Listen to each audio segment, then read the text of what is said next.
Hello all, welcome to the YouTube channel of Chameli Devi Institute of Pharmacy Indore. In today's lecture, we will study about the safety measures in the chemistry laboratory. See friends, chemistry laboratory is a place which can contain inherent dangers and hazards. Specifically, whenever you are involving wet laboratory experiments, definitely it do have some potential hazards, and you as a student you must be aware of these possible hazards which could be available in the chemistry laboratory or which can happen accidentally, and the treatment or the measures what we can do. It's the duty of a student or the person chemist who is working inside the laboratory to be aware, to be cautious while working with those experiments. There are some of the do's and don'ts which you must know when working in the chemistry laboratory. Use labs only when directed by a teacher or professor, otherwise something bad may happen as shown in the slide. No food or drink is allowed in the lab unless food or drinks are a part of the lab. Even though lab tables and counters are wiped down before each lab setup, as a result of some laboratory exercises, chemical residue may be present on the tables. For lab exercises involving any such material, lab assistants and instructors will follow procedure that allows safe consumption and safe use of these things. Smoking is prohibited in all the labs. You must worn out the shoes in the lab, and that must be properly sized. If you have very long hair, please tie it back in the laboratory. Handle chemicals, reagents and stents carefully and follow all warnings. All bottles and containers are labeled as to contents and potential hazards. If for example a label says avoid contact with the substance and fumes, do so. For potentially hazardous chemicals, information on the hazards, proper handling and cleanup is provided on the material safety data sheets, that is MSDS, and these should be available in the lab. It is highly recommended that you spend the first few minutes of the lab consulting the MSDs.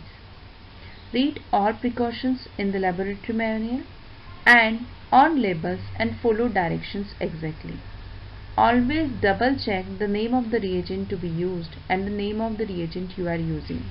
Reagent bottles should remain stoppered except when you are actually pouring solutions out of them.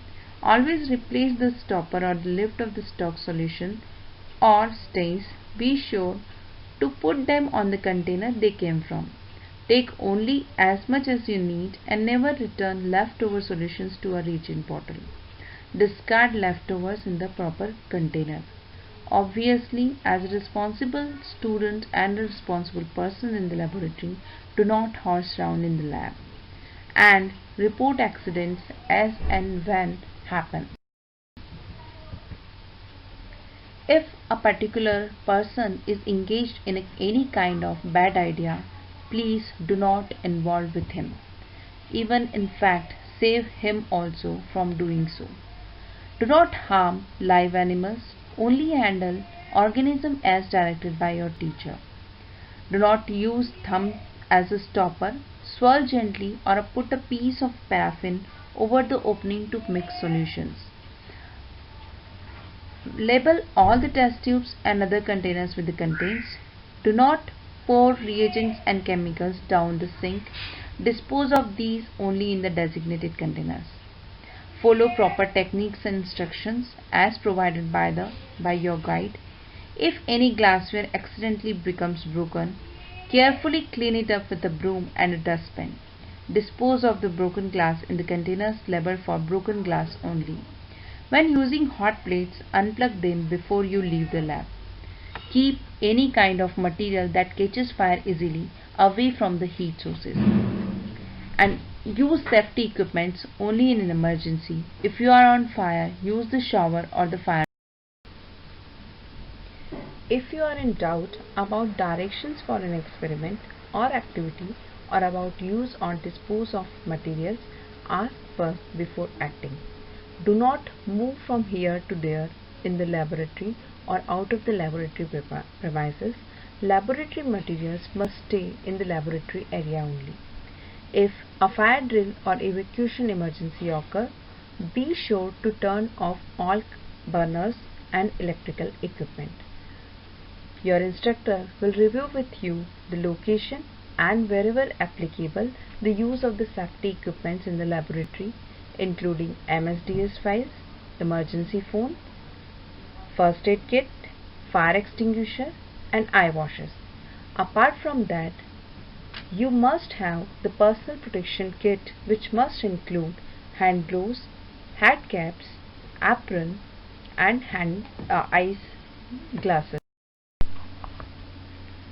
Cam Laboratory is a place which is full of unknown accidents and that may happen, and there are a number of injuries that can happen because of these accidents, and they often consist of cuts from the broken glass tube or apparatus, burns from hot pipes or steam, abrasions caused by contact with the backings, etc. And there are some of the minimum requirements suggested here and their additional provisions, but they can be considered as a first aid, but they are not a substitute for attention by a doctor or trained nurse. So here are some of the suggested minimum requirement and additional provisions which should be kept inside the chemistry laboratory. A clearly labeled first aid box should be there inside the chemistry laboratory, and the following things should be included in the chemistry lab first aid box.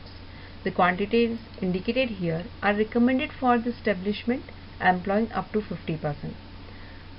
The first aid box should include a sufficient number, not less than 12, of small sterilized unmedicated dressing for injured fingers, a sufficient number, not less than 6, of the medium size sterilized unmedicated dressing for the injured hands or feet, a sufficient number, not less than 6, of large sterilized unmedicated dressing for other injured parts, a sufficient number, not less than 24, of the adhesive wound dressing of an approved type and of assorted sizes, a sufficient number, not less than 4, of the triangular bandages of unbleached calico, the longest side of which should not measure less than 130 cm and each of the other sides should not be less than 92 cm.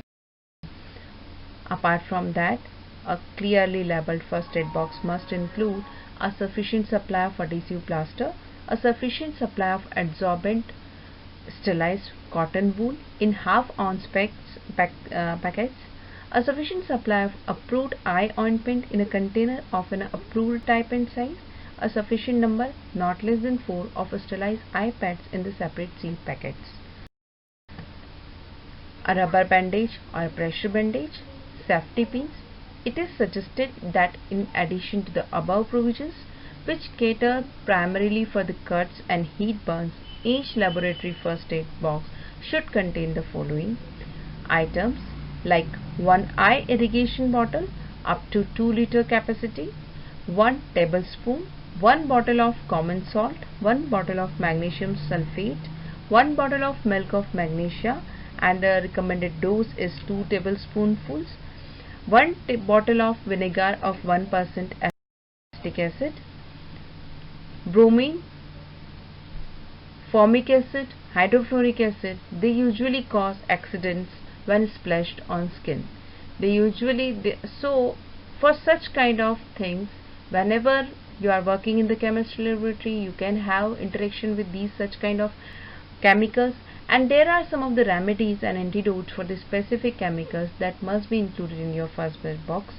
And for example, again, bromine, formic acid and hydrofluoric acid, when splashed on the skin, you should require a 350 ml bottle containing dilute ammonia solution, and in that 1 volume 0.8 at quantity sufficient ammonia assist to 15 volume of water.